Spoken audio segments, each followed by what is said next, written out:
Hello guys, good afternoon. Welcome back to my channel. It's me, Marie Ondong Vlogs. Ayan.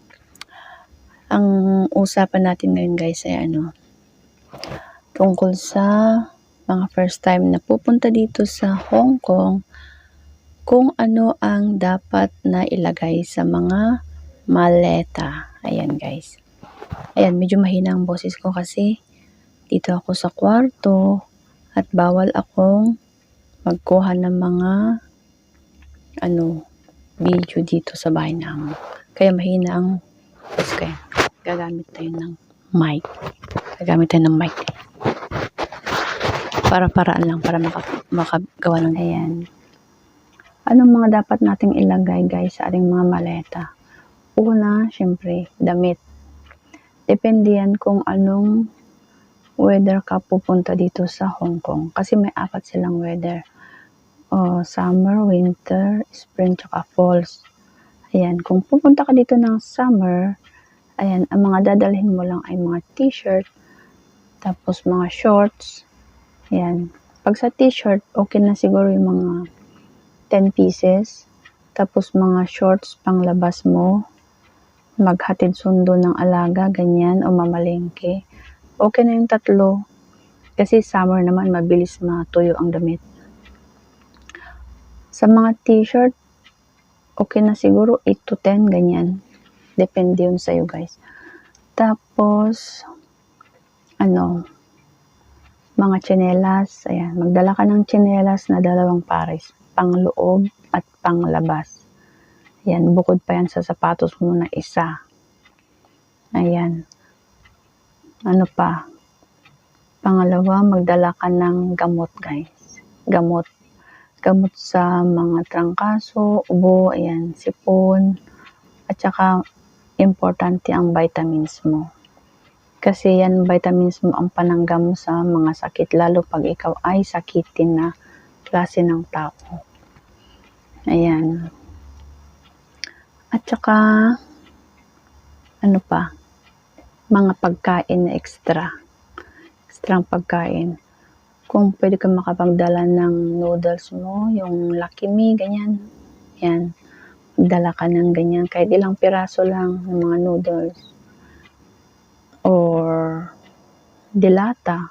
Yan, mga gusto mong dilata. Kahit ilang piraso lang yan. Tapos, biskwit mo. Magdala ka ng mga biskwit kasi yung mga amo dito na iba, hindi nagbibigayan ng pang umaga, hindi pang breakfast. Walang bibigayan ng mga pang merienda mo. Ayan, para may extra kang pagkain pag sakaling magutom ka guys. Ayan. Tapos, gatas or kape. Depende sa mga gusto mong klaseng inumin na pangpalakas sa'yo. Magdala ka guys, kahit ilang piraso yan. Yung pangkonsumo mo ng 1 buwan habang hindi ka pa nagsasahod. Yan ang tip ko sa inyo guys. Tapos sabon. Magdala ka ng sarili mong sabon panligo, shampoo, toothpaste, toothbrush, lahat ng pang-hygiene mo. Magdala ka ng pang 1 month mo habang wala ka pang sahod. Ano pa? Tuwalya. Magdala ka lang ng tuwalya. Yan. Ayan. Pag summer ka pupunta dito. Pero pag winter ka naman pupunta dito, ang unang ilagay mo dyan sa iyong maleta ay iyong jacket. Jacket na pang loob sa bahay, o kaya jacket na pang labas. Mas maganda kung may winter breaker kayo guys. Pag December ka pupunta dito, December, January, February, talagang anong tawag dun? Lamig. Talagang taglamig yan guys. Kaya magdala ka ng winter breaker mo na panglabas. Ayan, kahit isa. Tapos jacket na may hood. Yan, importante may mga hood. Kasi dito malamig talaga. Sasakit ang ulo mo sa lamig. Lalo pag ikaw ay galing sa mainit na lugar. Tapos pupunta ka dito ng ganong buwan, December, January, February. maninibago ang iyong katawan pag hindi ka sanay. Kaya magdala ka ng warmer, yung panloob mo, warmer, tapos jacket na may hood, ayan, tapos winter breaker, ayan. Mas maganda kung winter breaker guys ang dalhin mo kasi maano yun sa hangin. Hindi ka itong suot winter dito ngayon guys, itong suot ko may dalawa pa yan. May winter, may warmer pa sa loob. Naka-warmer pa ako niyan. May hood pa yan. Meron pa akong isang jacket. Pero ngayon medyo umaraw kaya medyo hindi masyadong malamig. Ayan, tapos ano pa? Ang isang tuwalya, ayan, isang towel lang. Tapos yung pantulog mo kahit 2 pares lang pala. 2 pares na pantulog kasi mabilis matuyo ang damit pag summer. Pag winter naman, tapos hand wash ka kasi may mga amo dito guys na pwede kang maglaba sa washing nila ng damit mo o kaya hand wash. Sa akin hand wash kaya kailangan ko ng mas maraming pang winter kasi mahirap matuyo pag winter ang damit. Kasi dito ka lang sa loob ng bahay magsasampay, hindi sa labas na hindi gaya dyan sa atin sa Pinas. Pwede kang magsampay sa labas ng bahay. Dito sa loob lang ng bahay ako nagsasampay. Kaya mas marami akong winter clothes na jacket.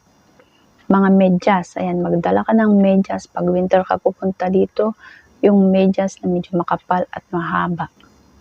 Mga pajama, ayan, magdala ka ng pajama mo, 2-3 pajama. Tapos mga long sleeve, yan, mga long sleeve na pang winter, 2, ganyan. Ayan, ano pa bang mga importante mong dalhin, yan. Basta, yun naman ang alam ko guys na mga tips ko sa inyong mga baguhan na pupunta dito sa Hong Kong na mga first timer. Huwag mong damihan magdala ng masyadong maraming damit. Basta ang alam mo lang yung tansyahin mo yung pang 1 linggo mo. Kasi everyday naman tayo nagpapalit. Everyday natin na lalabhan yan. Kaya habang suot mo yung isa, after 2 days matutuyo na yan pag winter. Pag summer naman, 1 oras lang, tuyo na yan. Kaya yan. Isipin mo na lang kung anong mga dapat mong dalhin, kung ilan para hindi ka ma-over luggage, hindi ka mabigatan sa pagbiyahe, ganyan. Yan, tsaka syempre magdala ka ng ekstrang pera na pwede mong ipalit dito ng Hong Kong dollar para may pang-allowance ka ng 1 buwan pag ikaw ay nag-day off. Kasi ang day off natin dito ay 1 beses sa 1 linggo. Kaya magdala ka ng extra mong pera para may pang day off ka pag ikaw ay lalabas. Ayan. Yan lang naman guys ang alam ko. Kaya damit, ayan, damit, gamot, yan, mga tsinelas, pang loob, pang labas, ekstrang pagkain, yan, dilata, biskwit, yan, mga kape, tapos pang hygiene mo, ayan, tapos of course yung pera mo, mga IDs, ayan, magdala ka lahat ng documents na alam mong pwede mong madala na magagamit mo dito, mga documents mo, yan, huwag mong kakalimutan yan, of course. At yan lang sana ang bibigay ko sa inyong mga tips. At sana may mga napulot kayo sa mga tips na binigay ko sa inyo guys, na alam ko magagamit mo sa iyong pag-abroad dito sa Hong Kong. Yan. At sana nagustuhan nyo ang video na ito guys. At pag hindi ka pa nakapag-subscribe sa aking video, sa aking channel, please subscribe, like, and share. Comment below guys kung ano pang mga gusto nyong mga topics nating pag-uusapan guys. Tapos, na rin, pindutin nyo na rin yung bell button para ma-notify kayo pag may bago tayong video. Yan lang guys. Thank you for watching. Bye-bye. Bye-bye next time again.